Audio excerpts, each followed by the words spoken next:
नमस्कार। आज के इस बेहद खास विश्लेषण में हम सीधे उस सपने की बात करेंगे जो हर एंटरप्रेन्योर के दिल के बहुत करीब होता है।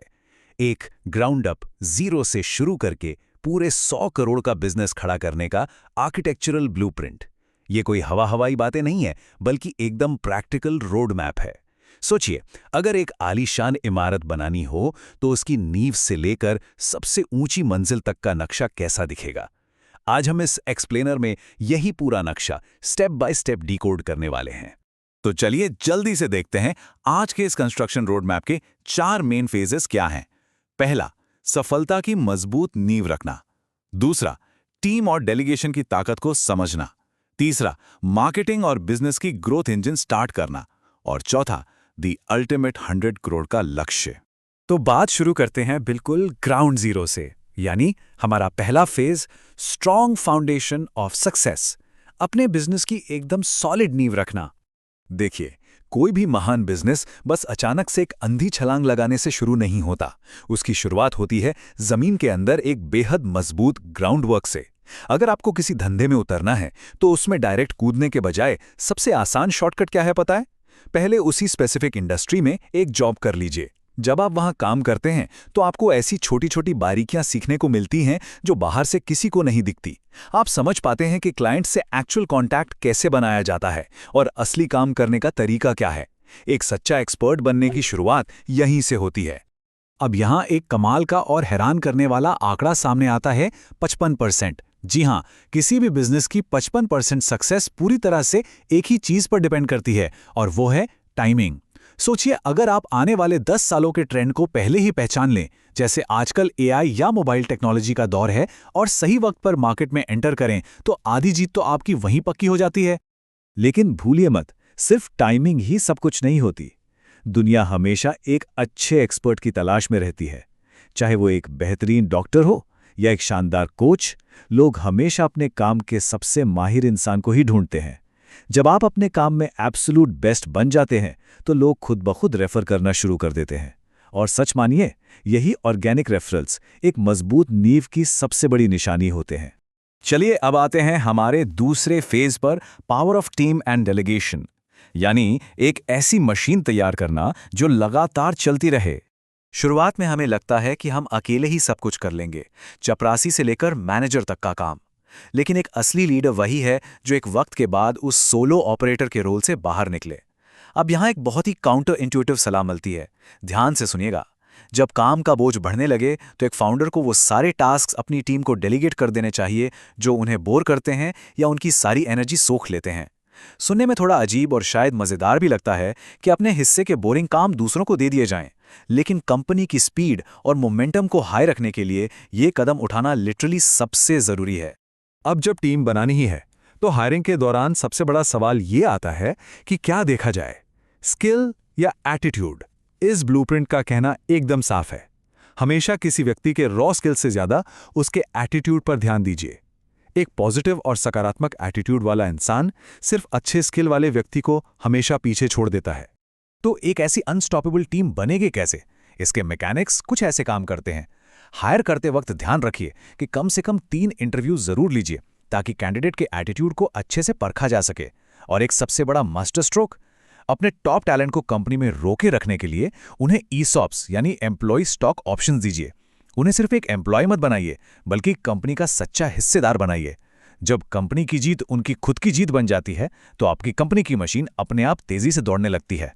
लेकिन डेलीगेशन का मतलब ये बिल्कुल नहीं है कि सब कुछ आंख बंद करके दूसरों पर छोड़ दिया जाए।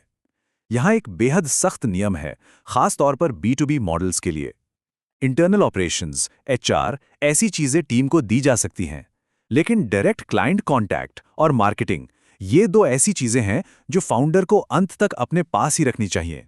ग्राहकों से सीधा जुड़ाव ही आपके बिजनेस की लाइफलाइन होती है। अब बढ़ते हैं तीसरे चरण की तरफ, मार्केटिंग एंड बिजनेस ग्रोथ। यानी अब वक्त आ गया है इंजन स्टार्ट करने का। अब पावर ग्रिड को इग्नाइट करने का वक्त है ताकि मार्केट का पूरा ध्यान खींचा जा सके। और मार्केटिंग की सबसे अल्टीमेट स्ट्रैटेजी सिर्फ एक शब्द में छुपी है, ओमनी प्रेजेंट होना। इसका सिंपल सा मतलब है हर जगह मौजूद होना। जब भी कोई ग्राहक अपना फोन खोले या घर से बाहर कदम रखे तो उसे आपका ब्रांड दिखना ही चाहिए, बिल्कुल वैसे ही जैसे बड़ी बेवरेज कंपनीज की मार्केटिंग हर जगह छाई रहती है। याद रखिए, विजिबिलिटी ही सबसे बड़ी मार्केटिंग है। इसके साथ ही सोर्स मटेरियल से एक और बेहद शानदार नेटवर्किंग प्रिंसिपल निकलकर आता है, नेवर ईट अलोन, यानी कभी अकेले खाना मत खाइए। विजनरी एंटरप्रेन्योर्स ये बखूबी जानते हैं कि दुनिया की सबसे बेस्ट डील्स किसी बोरिंग कॉन्फ्रेंस रूम में नहीं बल्कि लंच या डिनर टेबल पर होती हैं। खाने की टेबल पर बैठने से सिर्फ बिजनेस डिस्कस नहीं होता बल्कि एक जेन्युइन रिलेशनशिप और भरोसा बनता है। एक और बेहद पावरफुल कॉन्सेप्ट है जिस पर हमें बात करनी चाहिए, वो है ब्लू ओशन स्ट्रैटेजी। इसका आसान मतलब ये है कि उस भीड़भाड़ वाले मार्केट में घुसकर दूसरों से लड़ने के बजाय एक ऐसी अनोखी पहचान बनाइए जहां कोई और हो ही ना, एक ऐसी अनकंटेस्टेड टेरिटरी, एक नया समुद्र जहां आपका कंपटीशन पूरी तरह से इररेलेवेंट यानी बेमाने हो जाए। और अब हम पहुंच चुके हैं चौथे और आखिरी चरण पर, द 100 करोड़ गोल, एक आलीशान गगनचुंबी इमारत का निर्माण। ये उस इमारत का सबसे ऊंचा शिखर है। यहां तक पहुंचना और फिर उस ऊंचाई पर टिके रहना, इसे सफलतापूर्वक स्केल करना एक बड़ी कला है। अगर बिजनेस को इतना बड़ा करना है तो उन सस्ते और थका देने वाले प्राइस वॉर से बाहर निकलना पड़ेगा। सफलता से स्केल करने के लिए एक स्ट्रेटेजिक पिवट की जरूरत होती है। पूरा ध्यान premium segments, top tier services और हाई टिकट क्लाइंट्स पर लगाना जरूरी है। यही वो रास्ता है जो प्रॉफिट मार्जिन्स को हेल्दी रखता है और आपकी ग्रोथ को सस्टेनेबल बनाता है। अब यहां आकर एक स्केलिंग का बेहद अहम नियम सामने आता है जिसे कोई भी फाउंडर इग्नोर नहीं कर सकता। 1 साल का बैकअप। 100 करोड़ का लक्ष्य रखने वाली कंपनी के पास कम से कम पूरे 1 साल का ऑपरेटिंग एक्सपेंस रिजर्व फंड के रूप में रखा होना ही चाहिए। ऐसा क्यों? ताकि जब कोविड जैसी अचानक कोई महामारी आए या कोई बड़ा अनफोर्सीन क्राइसिस हो तो आपका बिजनेस उस दबाव में आकर ढेर ना हो बल्कि पूरी तरह सुरक्षित रहे। स्केलिंग के दौरान एक और बड़ी गलती अक्सर देखने को मिलती है और वो है एक साथ कई अलग अलग बिजनेसेस शुरू कर देना। ये एक बेहद खतरनाक डिस्ट्रैक्शन है। हमारा सोर्स मटेरियल यहाँ एकदम सख्त वार्निंग देता है कि पहले एक ही बिजनेस पर पूरा फोकस लगाइए और उसे प्रॉपरली मास्टर कीजिए। उस एक मजबूत फाउंडेशन के पूरी तरह सक्सेसफुल होने के बाद ही आमदनी के नए रास्ते यानी मल्टीपल इनकम स्ट्रीम्स बनाने चाहिए। लेकिन आप थोड़ा सीरियस होते हैं क्योंकि सबसे बड़ा खतरा बाहर के मार्केट से नहीं बल्कि अंदर से आता है। ये एक ऐसी वार्निंग है जिस पर ध्यान देना जरूरी है। अक्सर देखा गया है कि एक बिजनेस की ग्रोथ 30 से 40 करोड़ पर आकर अटक जाती है। एक पीक आने के बाद अचानक से एक भारी गिरावट आती है। इससे फाउंडर्स ईगो यानी घमंड का जाल कहते हैं। कई बार लगने लगता है कि मैं फाउंडर हूं तो मुझे सब कुछ पता है, मैं ही बेस्ट हूं। और विश्वास मानिए, यही ईगो ट्रिप पूरी बिजनेस की इमारत को सीधे जमीन पर ला गिराती है।